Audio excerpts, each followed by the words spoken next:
Welcome, everyone, and thank you for joining us for Developing Tomorrow's Leaders Today. I'm Pete Theron, the CEO of the Home Furnishings Association, and I'll be your host for this session, which is presented by the HFA. We want this to be a highly interactive session, and to that end, we encourage any of you to post questions throughout the conversation using the Q&A button at the bottom of the screen. We'll then answer as many of your questions as we can as we go along through the webinar. Before we get started, a few quick housekeeping notes. The webinar is recorded and will be available on demand at myhfa.org/webinar. And we want to take a moment to thank Synchrony, our education thought leadership sponsor, for their dedication to the industry and support of these webinars. The long-term success of every retail business is very dependent on one thing: its people. Preparing the next generation of leaders isn't just about filling open positions. It's about creating a pipeline of talent that can adapt, innovate, and sustain growth for years to come. Today, we'll be diving into how furniture retailers can identify emerging leaders, create advancement opportunities, and build a culture that nurtures leadership at every level. We're joined today by an incredible panel of leaders who know firsthand what it takes to grow people and sustain success across generations. Let me introduce our panelists. First, we have Fanai Taye, Senior Vice President of Human Resources for Synchrony Home and Auto. Fanai brings years of experience leading HR strategy and culture transformation against large-scale retail organizations. Prior to Synchrony, she served as Chief Human Resources Officer at Kirkland's Home, where she led people strategy for over 5,000 employees in 35 states. Next, let's welcome Shauna Lakai, consultant with the Family Business Consulting Group. Shauna brings 25 years of experience helping multi-generational families navigate leadership transitions and governance. She's known for her work helping leaders align values with legacy and is the author of the forthcoming book, Leveraging Your Legacy. And finally, we have Nora Gomez, owner of Next Generation Growth. Nora is a Fortune 500 veteran and former Chief Merchandising and Operations Officer at Nebraska Furniture Mart. Today, she helps organizations turn strategy into execution and build leaders ready to take their businesses into the future. Thank you all for being here. Let's get right into it. To kick things off, let's look at what strong leadership development and succession planning really require in today's retail environment. Questions. Fanai, what are the most important components of an effective leadership development and succession planning strategy for a retail business? I think, Pete, that's quite a loaded question that you asked there. I think there's I think there's quite a few things there, and I'm going to hopefully my fellow panelists will jump in here as well too. I think that any development program really needs to be holistic, and it needs to take into account the goals of an organization and what is the organization trying to accomplish and looking for as well too. So is the organization looking to develop leaders for the future that are going to be taking over the organization? Is it a younger organization that is developing newer leaders? And then is it really taking into account the type of leaders that are currently in place, and also what is happening externally within the industry? So when you take into account leaders, and you're thinking about our high potential leaders, what are the type of development programs that already currently exist within any organization, and what do leaders within that organization need? So for example, if you have a leader that is really strong in communication, but might need some development around, say, the P&L. Are we really creating plans around that person needing that, and what things are we putting in place with that? So what type of development programs are we putting in place for that person? So there are different names and different programs in place. So there might be an individual development plan that we might put in place for that person.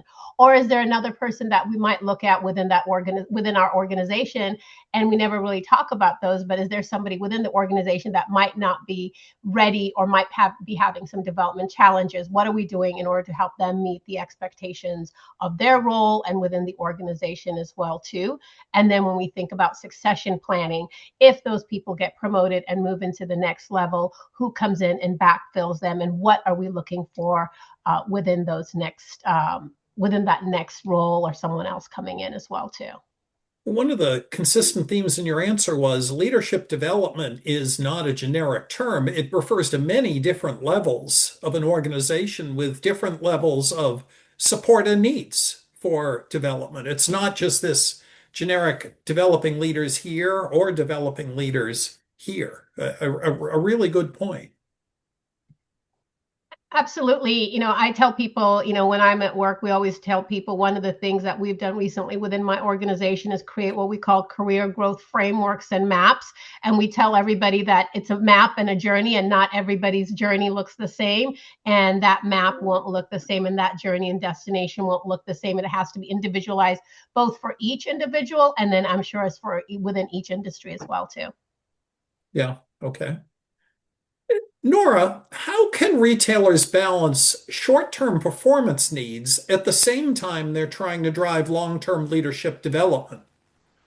Thanks for that question, Pete. I love it. At when I think about short term, it is short term means that you've got to keep the business running while you're developing your leaders. That's the way I've always looked at it. And when we think about what succession planning is and developing your leadership pipeline, I think it's also important that we understand that it is not a point in time, but it is more of a journey. Mm-hmm. And so developing leaders isn't just a matter of, oh, I think that, you might need this for today, but you're really not thinking further down the road in terms of what is the benefit to building this great leadership pipeline, and then what is the downside risk of poor succession planning. And that's a topic that we don't really ever talk about. And poor succession planning can cost a company millions of dollars. In the industry, I see, a recent article from Harvard Business Review saying that poor succession planning costs an industry close to $1 trillion over the S&P 1500 companies. And the biggest cost comes from not hiring the right senior level executives. And when that happens, and you see a lot of turnover at the CEO level, when that happens, think about the intellectual capital that leaves when those executives leave. Think about the time that that person was in role, and did they truly have an opportunity to put their strategy into effect?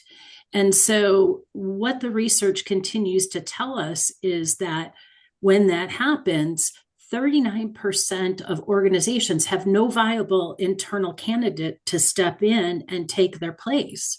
And so you've got this pipeline that isn't truly feeding and it's not planning. And I always like to think about getting ahead of things. And in doing that, that's where that HIPO program comes in. And high potentials are not necessarily the most popular people in the company. And that's another, big misnomer that can happen. High potential people are just that. They are the intellectually curious. They are the innovators. They are the strategic thinkers. And they think beyond themselves. And so when you're developing that, and I'm going to lean into Shauna, because she mentioned in one of our prep calls about the 9-box grid and using the 9-box grid. And so I'd love to have Shauna, if you don't mind, just kind of jumping in and kind of bringing it home. Sure, I'd be happy to talk about 9-box, and I don't know if it makes sense to talk about it now, or if when it comes to some of the other dialogues, then I'll lean on you guys to kind of tell me that, because I use that a bit when I'm talking about developing the succession plan. But Nora, one of the things that you said that I really appreciated is just this lack of preparedness. and how it can really cost you. And I think oftentimes employers forget about that, no matter what industry they're in. And our focus ends up being more on the operational performance, and we forget to pick our head up and look at things through that long-term plan perspective. And I think one of the earliest warning signs of a weak succession plan actually is kind of internal silence around it. And when nobody can articulate what's next for a key role, I think that's another big red flag, or an over-reliance on one or two people. So that when you do lose a high potential person to a competitor, like you're really scrambling, and or when vacancies pop up, you're scrambling. So I think, strong companies really regularly assess their leadership depth, and then they treat that pipeline health like just as seriously as they do their financial performance. So, and as it pertains to, developing your people and figuring out who are the high potentials, I'm really a big fan of sitting down and looking at it holistically. And Fanai, you talked about, having a holistic plan.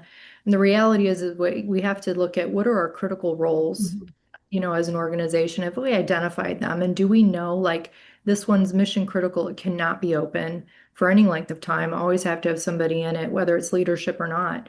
And looking at that across the board with, where do I have talent to actually fill that? And do I have a bench at all? And one of the tools that I always relied on for helping me kind of figure out where's my bench and where are the people that I need to develop more. Nora, you talked about those capabilities, or what are we looking for in a hypo? And you mentioned so many really great things that I think are they curious, or do they embrace education? Are they team oriented? Are they looking for solutions? I mean, there's so many of those pieces, but the 9 box is a great tool that I've used. I know a lot of HR professionals lean on it, and I highly encourage companies to customize that 9 box, particularly if it's a family held. Include your values in it, but put that 9 box, make it a living, breathing thing that really represents your team and your business, and look at it through that lens of both solid performance, right? Do we have somebody who's a solid performer, and have we actually taken the time to share with people what good performance means in our organization? So communicating that, and then looking at it through this lens of, where is this person contributing best and most, and where do they have skill sets, and are we really leveraging them in a way that makes sense? And I say customize it because even in the business that I worked in, I had some really technical people that had a huge impact on the business, but a traditional 9 box didn't account for it. So I just encourage people, look at the unique aspects of your own business and customize that 9 box and use it to start identifying, where do we have solid performers and where do they have potential for more.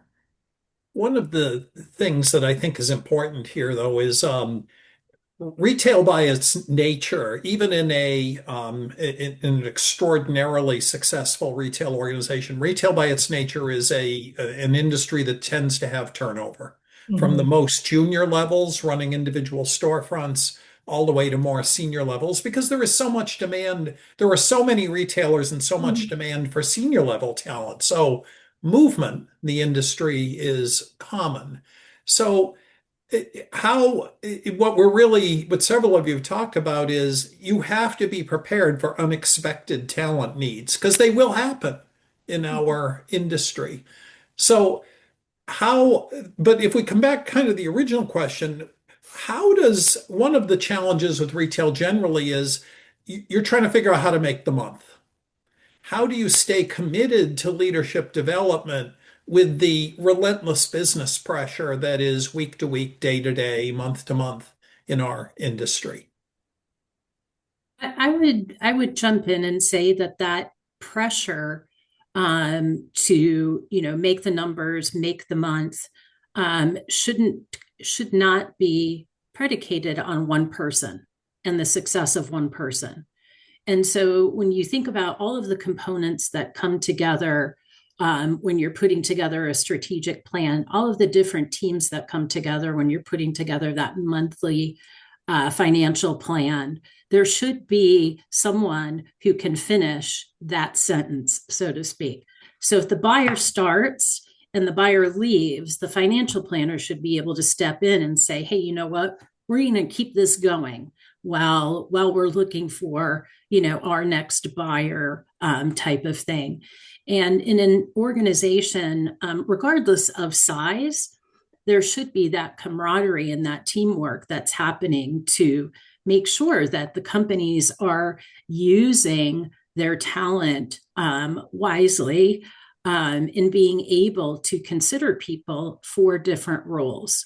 In It's not an HR function. I think that is something that is really important here, is that succession planning is not the responsibility of human resources. Succession planning is the responsibility of the leadership team. Mm-hmm. And so it's I don't want to say it's groupthink, but it's understanding the dynamic in the leadership team so that people that you're bringing in, into key roles, we've got to be able to understand that key role is so important, and it extends all the way down to the frontline and emerging leaders. Yeah. And so if the wrong person is brought in, then the right people leave. And if the wrong person is allowed to continue in that role, then the right people leave. And that's the unfortunate part of retail, right?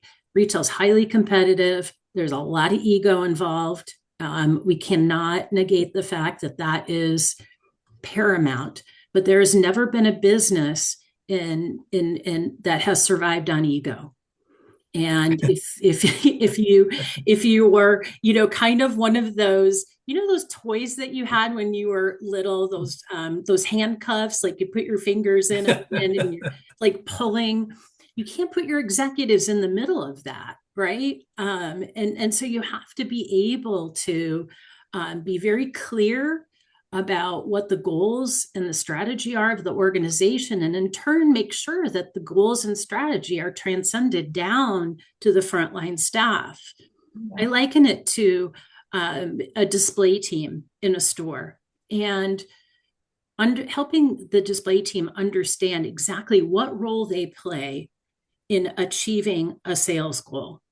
Well, if we cannot get the sofa out of the distribution center and placed onto the floor and tagged appropriately, then the sales team can't sell it.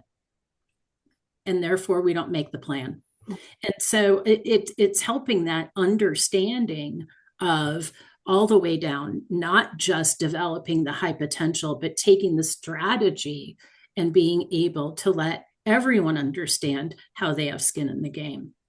To me, that's strategy succession. Vinay, you would have some thoughts there? It looked like you had something to say. No, I think Nora said it really, very eloquently in terms of like there has to be a common goal and aspiration, and it has to be bigger than the individual. And I think that takes people beyond the week to week or month to month, sales goals or things. There has to be, what's this goal that I've worked for a Fortune 50 retailer all the way to a smaller retailer. And each time what I found is that the most successful individuals are the ones that understood that it was bigger than them, and it was the customer that they were serving and the why.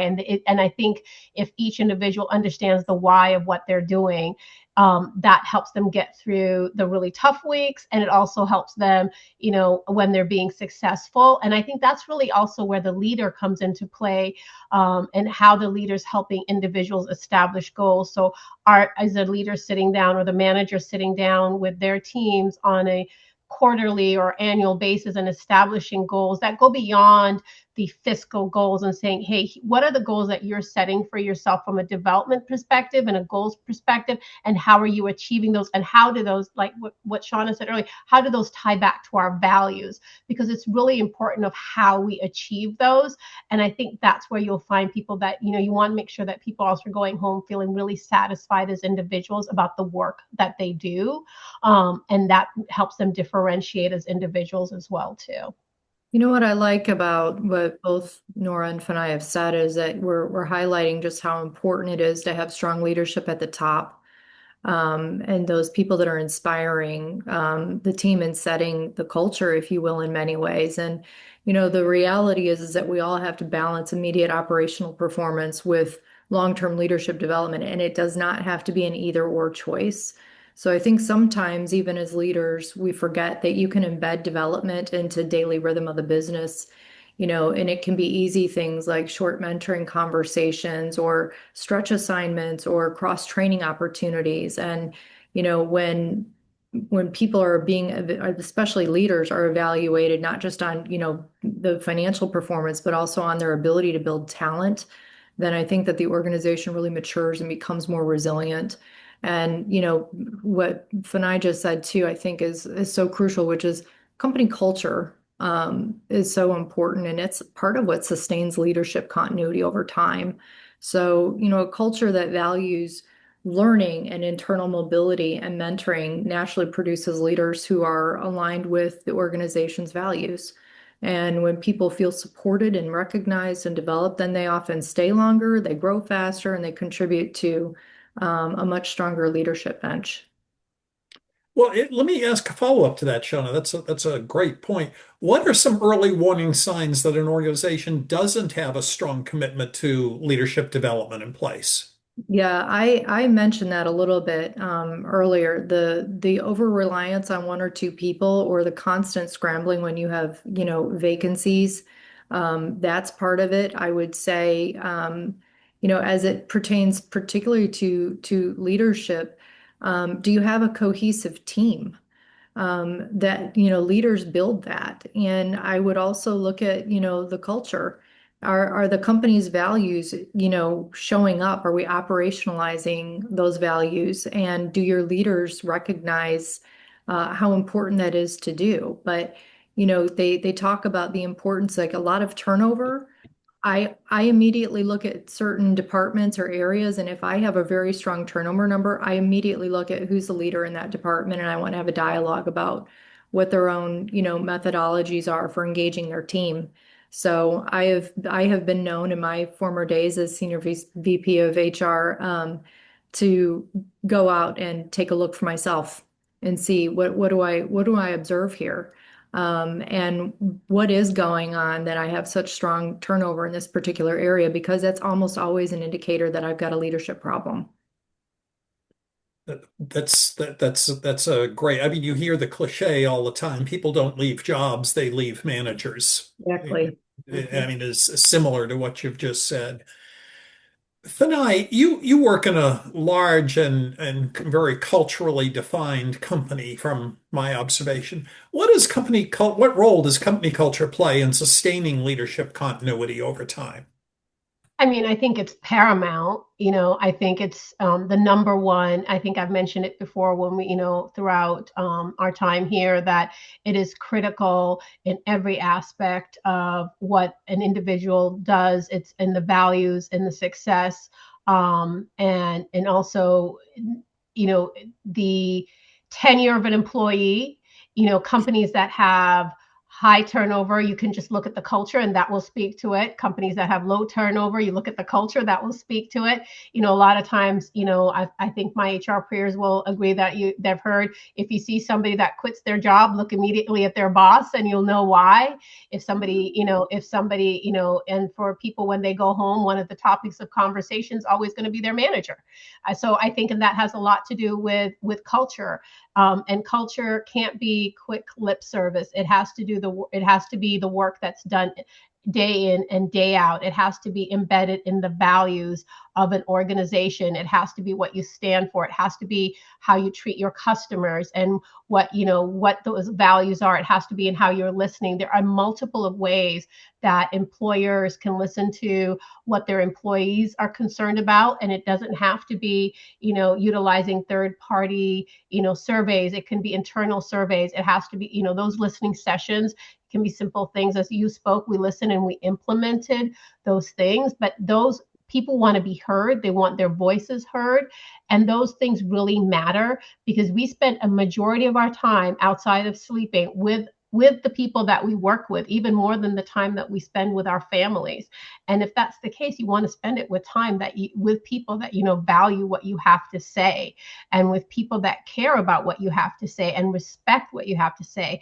And when you work in that environment, even selfishly, you are going to be more productive. You are going to produce more. You are going to, go the extra mile. And your company that you run is going to be more successful, and you're going to be more innovative. So I think I've said it very passionately that culture is paramount, and every employee plays a role. And I think it starts from the entry level employee all the way to the most senior employee. Every employee plays a role in that.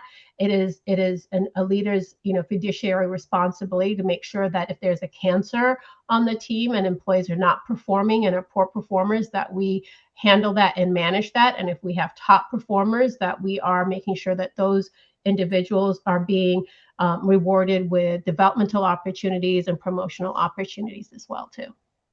Well, and one of the points you made kind of early in that was culture isn't about having one big fantastic offsite. No, It's about how you show up every single morning. it's not a pizza party. Yeah, yes, yes. I can say, Shauna, in smaller and a lot of the family-owned businesses that you work with, how do you begin building a leadership pipeline when your resources are constrained? yeah, that's a great one. And I work with family businesses of all size, and the reality is that developing a leadership pipeline is something you have to be very intentional about, whether you're small or large, because believe it or not, even a lot of the larger ones, can overlook it. And when you're dealing with constrained resources, I think that one's a bigger challenge, obviously.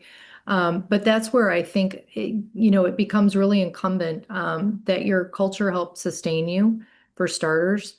To that you also start looking at little opportunities, leveraging various resources around you. I ended up leveraging resources like I worked with an organization that helped me figure out, in a really tough manufacturing environment of all places, how can I leverage and provide room for people with disabilities, for instance.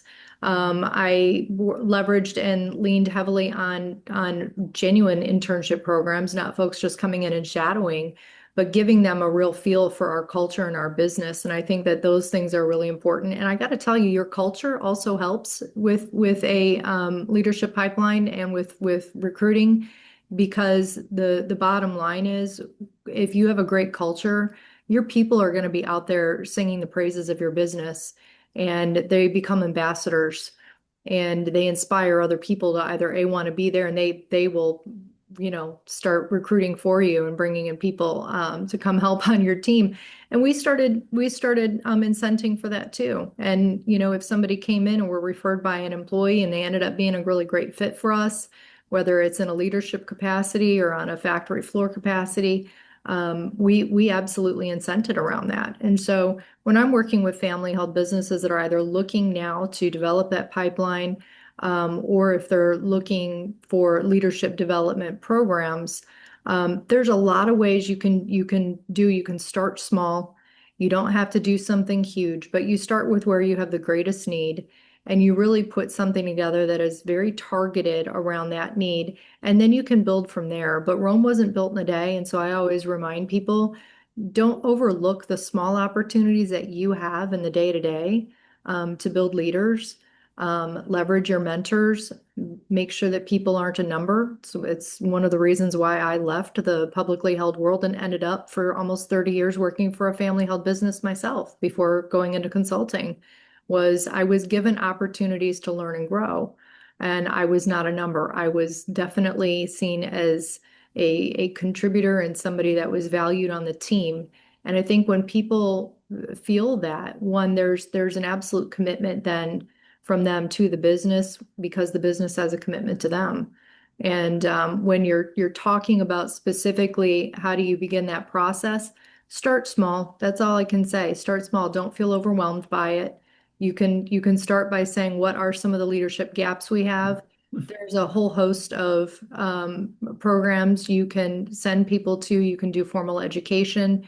There's industry associations, just like your own, that oftentimes sponsor education. I would say do not overlook the value of developing leaders through education opportunities, through peer networks, etc.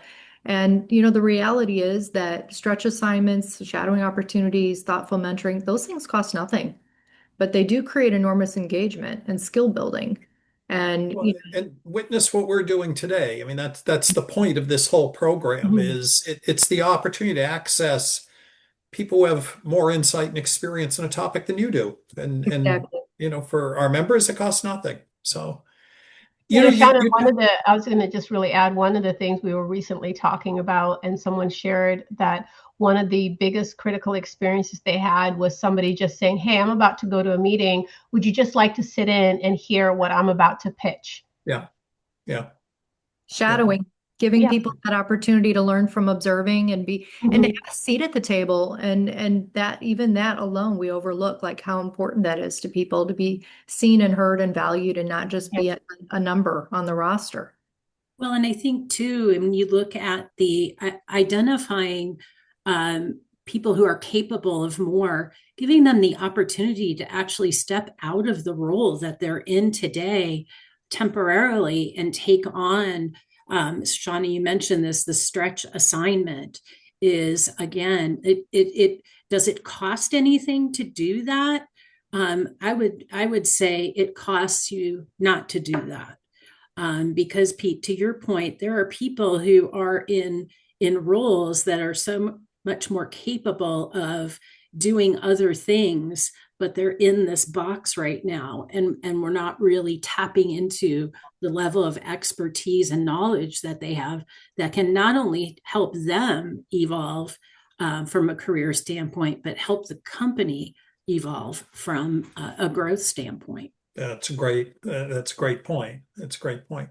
Well, let's shift for a moment to talking about how you find great talent. What approaches have you seen that work best for attracting high potential talent in retail industry or other industries today? So you're bringing that talent in the door for you to be able to develop.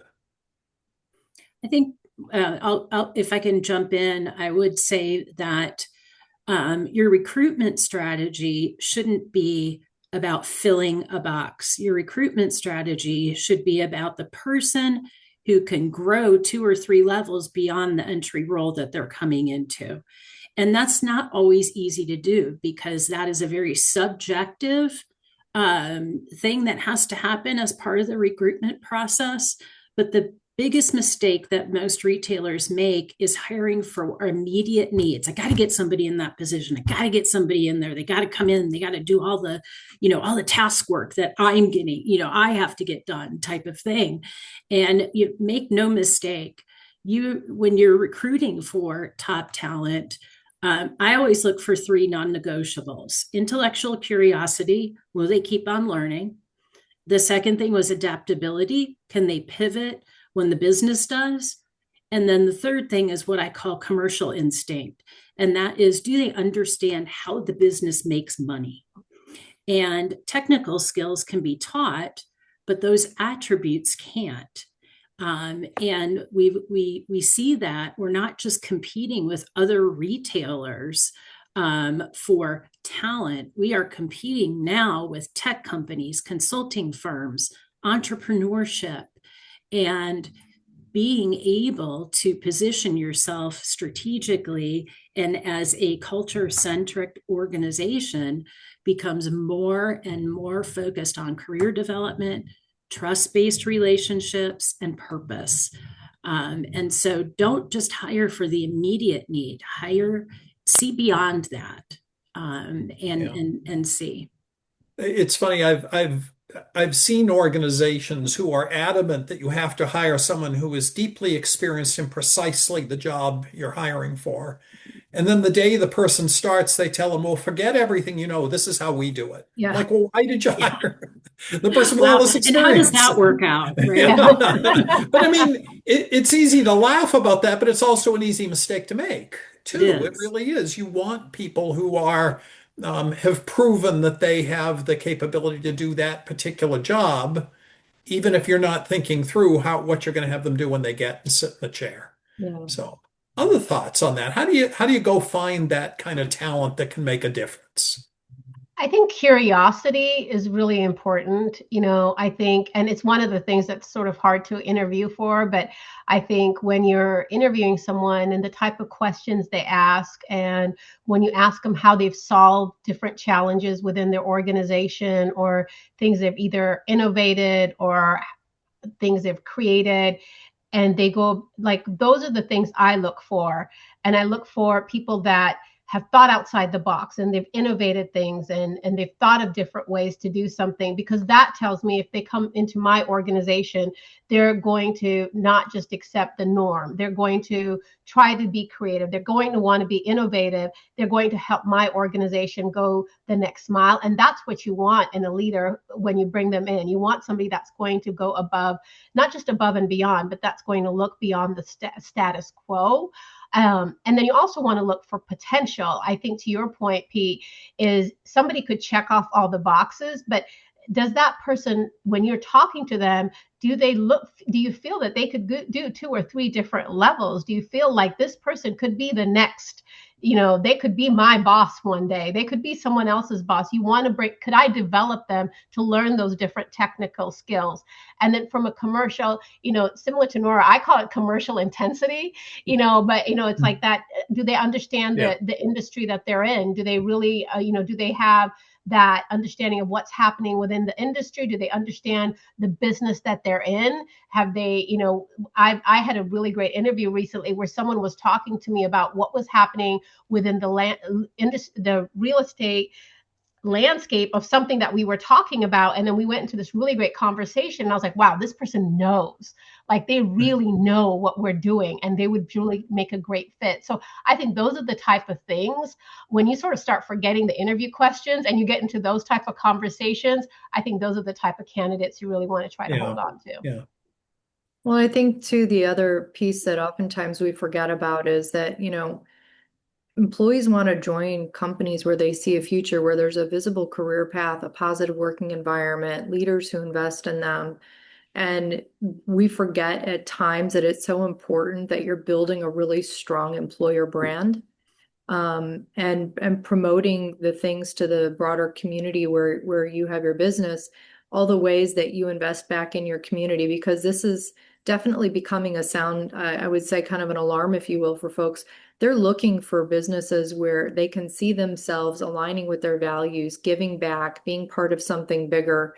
And some of those things are deceptively simple, and can really pay big dividends. And I think a lot of family-held businesses, could do themselves a favor by investing a little bit and in selling their employer brand as much as they're doing their business brand. I love that. And I think that that comes down to also, making referrals part of your culture. Yep. Talented people know talented people. Yep. And that is, again, if you can somehow incentivize the referrals and be able to attract that talent in that way, your best employees, remember, always know other high performers. Yeah, Nora, and the beauty in that too is that they're not going to bring in people that they wouldn't want to work with. Mm-hmm. They're bringing in people where they know, like, this is Mhm. somebody who would be a great team member. And so we incented around referrals extensively and would pay people, provided the person, one, they were referred and they were still on the payroll after a certain period of time, then you got your referral bonus. And people got excited about it. And we would remind them openly, hey, we're going to be out recruiting for these kinds of positions. We're leaning on you. Who do you know that would be a great fit for culture and be a great teammate, and earn a little bit of a referral bonus at the same time? There is no more powerful form of advertising than an opinion from someone you trust. Mhm. Yeah. And certainly that's what we're talking about here, I think, in so many ways. So you've identified and brought in what you're certain is a very talented addition to your team. What are the key elements of a successful onboarding program that puts that person in a position to be comfortable, thriving, and contributing quickly?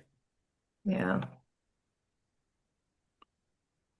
I will say this from my own vantage point, because I think a lot of people struggle with how to develop a really good onboarding plan. And I think successful onboarding goes beyond just quote teaching tasks. It also takes into consideration context and culture, and great onboarding programs are structured and typically have kind of milestones, 30, 60, 90-day plans, time with mentors, exposure to different parts of the business, and regular feedback loops. So I love this question because I think it's overlooked and it's such a crucial part of the employment process. You know, we think, boy, we just got them in the door, okay. And yet we don't realize all the ways we might be just kind of throwing them in the deep end and they don't feel supported and then they may not stay. And so it's, I think, so important that teams really put their heads together and think about like what are going to be the experiences and the knowledge that somebody needs and the context around our business that they need in order to be successful and to thrive. So I think that's so crucial and often overlooked. I think too, it goes beyond the scheduled meet and greet Yeah. and knowing where the restroom is. All important things. Those Don't are get me wrong. important. Yeah, there's no All, question of that. Yeah. Yeah. all important things. But what do you get out of spending 40 minutes with somebody that you're having a meet and greet with? And is that enough time to really get into their world and for the person who is on the other side of that conversation, are they able to, kind of immerse themselves in it? It can't be something that's one and done. I think that onboarding is something that is continuous and is part of a more of a wider learning and development program. And maybe onboarding isn't quite the right word. Or is that two words? Must be two words. Maybe it's more about the indoctrination into the business and understanding how each cog is important to the machine running, and depending on what level the person is coming in at, if they're coming in at a senior level executive position, then they should be working side by side with their counterparts that they're going to spend most of the time with, right?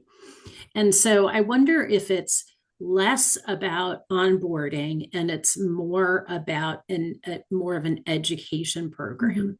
Yeah, it's about integrating. Yeah. Yeah. Fanai, you bring talented people into a large and complex organization. What are your thoughts on this? How you onboard in that kind of environment?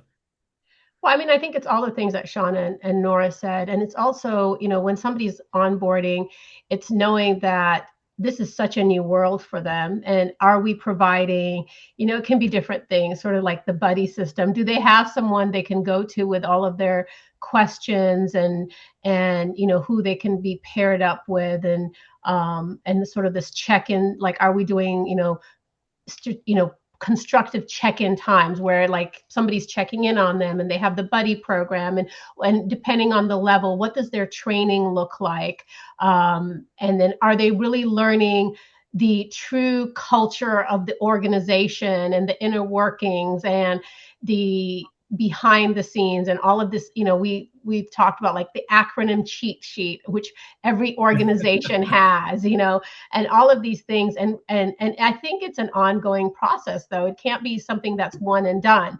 One of the things that we started doing is we have our new hire orientation for our exempt leaders actually 90 days after they start, because we give them time to learn, because they've done all their like new hire stuff when they come in, but now they've had a chance to learn a little bit about people. But then we bring them all in together a couple of months later to learn more about people and learn the different organizations. But it's how do you help them build those meaningful relationships with people?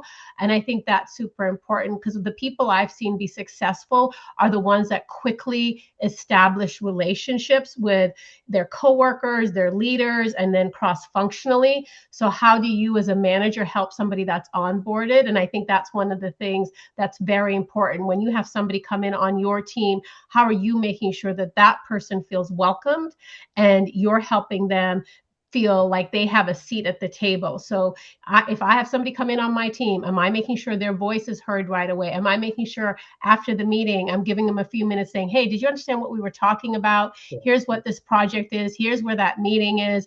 Am I making sure I'm helping them connect some of those dots and making sure they have that piece? And I think that's really critical when onboarding a new employee. Well, that's a fantastic point. So we just talked about how you recognize talent outside the organization and bring it in.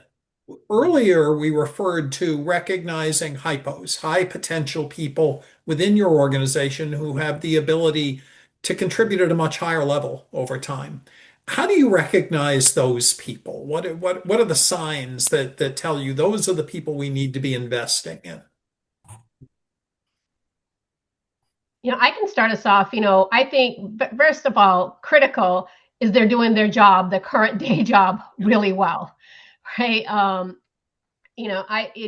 think that, and then not only are they doing their job well, how they do their job really matters. So it's the fact that they are meeting the expectations of their current job, and they're doing it in a way that really exemplifies that they have the ability not just to take on more, but they really either taken they may have been given a task and they did it in a different way, or they thought of something different that could be done with that, and maybe they came to you and said, hey, what if we did this instead? Or I have capacity to take on more. I think those are some of the first steps. Or they volunteered for additional work. I think that gives you some idea. And then also, what some of their career aspirations are. I think there are times where there are some individuals that might be high potential, but they're perfectly happy with where they are in their roles. And we have to respect that. I think all of us here can speak. I know I've been at positions in my life. It could be based on either my outside, my children, or different things, that I'm happy where I am. I think you have to have those conversations with people when we have career discussions. If they're like, great, I'm very happy you think I'm a high potential, but I am perfectly happy where I am, And I think, so one, you recognize they're doing a really great job. They're going above and beyond, and they have the career aspiration to do more. I think those are some of the first steps. And if you know what their career aspirations are, I think that starts the discussion of what does those career developmental opportunities look like for them. And I think Shauna mentioned it earlier. It could be shadowing. It could be maybe doing a job swap. Maybe they get involved in different projects, or you build out either an individual development plan. They're called many different things, but you start building out some career opportunities for them. It's funny, Fanai, early in my career, I had someone working for me who was clearly a high potential person. And I learned something you just referred to from that person. I started talking with them about all the ways I could work with them to position them to move up and take on much more responsibility and have much more influence in the organization. She looked at me and said, why would I want to do that? And my mistake was I assumed her motivations were the same as my Yep. motivation. Yeah. And they're not. I mean, they might be, but then not necessarily. Just because you're talented doesn't mean you have to want to move to a more senior and pressure filled and role. And it changes at where you are in life. I can tell you, when Yeah. my kids were at a very young age, for a while I was like, no, what's more important to me is being able to go to the soccer game at this point. Yeah. And then it shifted again. And so It I can think change again. Yes. it can change again. Those conversations matter. Yeah. Which is why I think this whole process, it is a process. It's not a moment in time. So it means that we have these constant touch points with our people. It means that we're continually looking at the needs of the business in the next 1 to 3 years, where we are now, assessing where we have gaps. And it's a continuous process. And I think, Nora, you mentioned before, HR doesn't own succession. And I agree with that. We don't. It's got to be something that everybody is committed to. But I think as HR leaders, we oftentimes create the process for a successful outcome, which is why it can't just be a moment in time. It's got to be ongoing dialogues, and it's got to be an ongoing evaluation of where we are, where are we going, and where do we have gaps. So I fully agree. And Fanai, your comment is so spot on. You can have somebody who's curious, who loves to learn, who's a great problem solver, who's bringing, new methods for us to maybe improve our operational efficiency to the table, and we immediately think like, oh yeah, they're ready, they're poised for more. They, and I could do this with them, and I could do that with them, and we've overlooked what they really need right now, given the stage of life that they're at. And those dialogues, I think, are important touch points to have with your people early and often. I couldn't agree with you more. And, we also have to remember, what the executive's role is in having a hypo program. And, to me, it's there are just some basics that we've got to be have heightened awareness to. So if you're a C-level executive and you have a high potential team, can you name them all? And do you know why they were identified by the people who report to you as high potentials? That would be step number one. The second would be, are you blocking time out for them? Because the development interactions come from leadership. And so booking 3-4 hours a month to spend time with these hypos. If you have a board meeting that day, guess what? Your hypos come first over that board meeting. And so making the time and then being able to give unfiltered feedback is so important. And many times as leaders, we tend to shy away from those conversations. And because we don't want to ruffle anybody's feathers or make anybody sad, but the reality is, if you don't sugarcoat and you tell them where they're not ready yet, and you work on a high potential development plan to get them there, that honest feedback is going to accelerate their growth. One of the biggest challenges high potential people have is no one gives them feedback.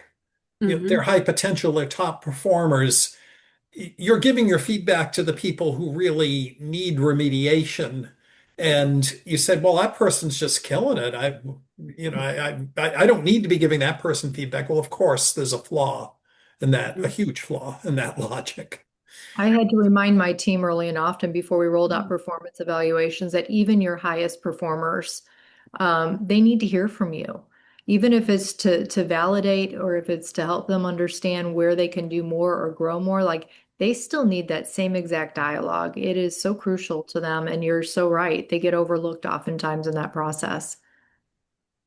This is such a rich topic, and I could talk with this group all day long, but we're already starting to run short on time. There's one question I'd love to ask this group. The word mentor, I think, is used so frequently from people who don't really know what it means. And I'd like to ask this group of really knowledgeable people, what does mentor mean? And say relative to, a lot of people think mentor and manager mean the same thing. Well, they don't. But I'd love to hear what this group says. What is a mentor?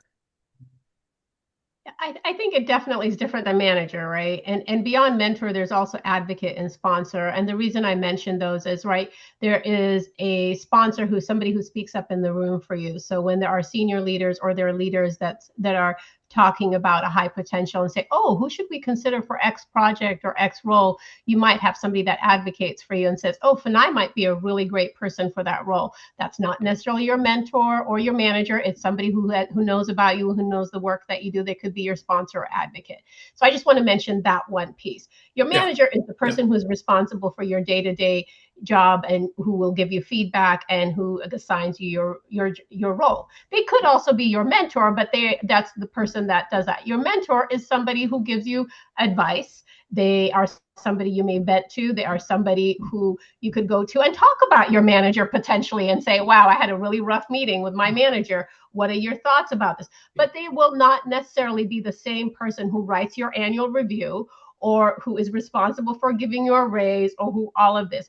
I think it is really important to have all three. It is responsible to have the person who speaks up about you when you're not in the room. It is important to have, you always have a manager, but it's important to have a mentor. It is important to have that person in that safe place where you can go and talk about the experiences you're having at work and say, hey, I got this feedback. What are your thoughts? But when you have a mentor and you pick a mentor, it is important to have a mentor that is very transparent with you, that is honest with you, and gives you true feedback, and not somebody that just pats you on the back. There have been times I've told people, I've gone to people and said, hey, I would recommend this mentor for you. And I think those are really good mentors if your manager has recommended them to you, or a senior leader, because they are more than likely to give you honest feedback. Your friend is not necessarily going to be the best mentor for you, because they think the best of you and they see you in your best of days, and they don't necessarily want to hurt your feelings. But I'm sure my colleagues here have some other opinions to share too. No, I thought that was really well stated. I would only add that I think the best mentors are sharing experience rather than giving advice necessarily. So they're oftentimes sharing through their own lens of experience. Here's what worked for me, and encouraging the person to kind of find their own unique style and apply it in ways that will work for them. And so one, it's definitely a sounding board, but it's also somebody that's going to share their own experience. I was once in your shoes. Here's how I handled it. This is what worked for me. And also maybe sharing kind of where their experience might be different, but helping that person understand how maybe their own perspective and experience could be adapted. So I think mentors play a huge role, but they've got to be able to share their experiences openly, candidly, and tell the person what they need to know and not necessarily what they want to hear. I love that distinction you made, Shauna, that the sharing experiences Mhm. part is being a strong part of what a mentor can do for you. But that Nora, any thoughts? relationship, yes, thank you, Pete. But we have to remember too that it is a reciprocal relationship, right? The mentor to mentee, mentee to mentor. And being, first of all, Fanai, I think you said it, is creating a safe space, Mhm. and knowing that what you're discussing is not going to, become water cooler chat the Yeah. next day. I think that is mission critical. The second part of that is it doesn't have to be just about one person. I Mhm. have often talked about how I have a personal board of directors. And the reason why I have a personal board of directors is they represent different things that they do incredibly well, and can give me the good, the bad, and the ugly of the feedback of perhaps a point in time where I'm at. So there can be, let's say Pete's on my personal board of directors, and he's going to tell me whether I'm, full of myself and my ego is too big to fit through the door jamb. And then I've got Fanai, who's going to say, hey, you know what? We can fix this though. And Mhm. this is what I've learned through the experiences. And this is how, turning around something like ego can help. I can help you with that. And then Shauna's going to be the one that's going to say, hey, you know what? When was the last time you took time for yourself? Yeah. When was the last time that you were able to center yourself, healthy mind, body, spirit? Because until you do that, you can't be fully present for others. And so I kind of like the personal board of directors, but the mentorship is you can't put a price tag on that. With it has a fabulous mentorship program, and being able to be vulnerable. The mentor has to be as vulnerable as the mentee, and vice versa. And that's what a successful mentoring relationship looks like to me. All three of you have beautifully described three different takes on what a mentor is and what a mentor relationship looks like. My personal opinion is that you're very, very fortunate if you find mentors at different Mhm. points in your career. It's not a given, it's not an assigned role. You have to be fortunate enough to find those from time to time, and it's a wonderful thing when you do. They can make a big difference. Pete, I was going to add really quick, if you do have that opportunity to have a board of directors, try not to have people that are exactly like you. Have people that are different than you, have different opinions than you, look different than you. So if you are a woman, don't pick all women mentors or all this. Like, it's important to have, and sometimes it's important to have people that have very different opinions than you, because it just gives you really good perspective and an ability to grow and develop. So Fabulous point. If you want people to tell you what you want to hear, well, go find those people. That's a fan club. Okay. That I don't know how much growth you'll get from that, yeah. but go for it. We are running out of time, and I mean there was just so much more we could have talked about. This could have been a 3-hour session if we had wanted. I really, really appreciate this group. I know I personally have learned so much from all of you today. Thank you so much for sharing such thoughtful insights. And I really want to say a big thank you, as I always do, to Synchrony, who sponsors this webinar series that is so wonderful and so valuable for us. We hope the insights that we shared inspire everybody who is watching today and watches over time. And because so many of the people who get benefit from our webinars are the people who access them through our library. Many more people do that than the ones who are watching us live right now. So our next webinar is Thursday, December 18th. This webinar will be about merchandising trends, creating inspiring retail spaces that drive retail sales. And until then, I want to thank all of you for tuning in today and trusting the Home Furnishings Association to support your success. Thank you to the panelists. Thank you to all of you for joining us today.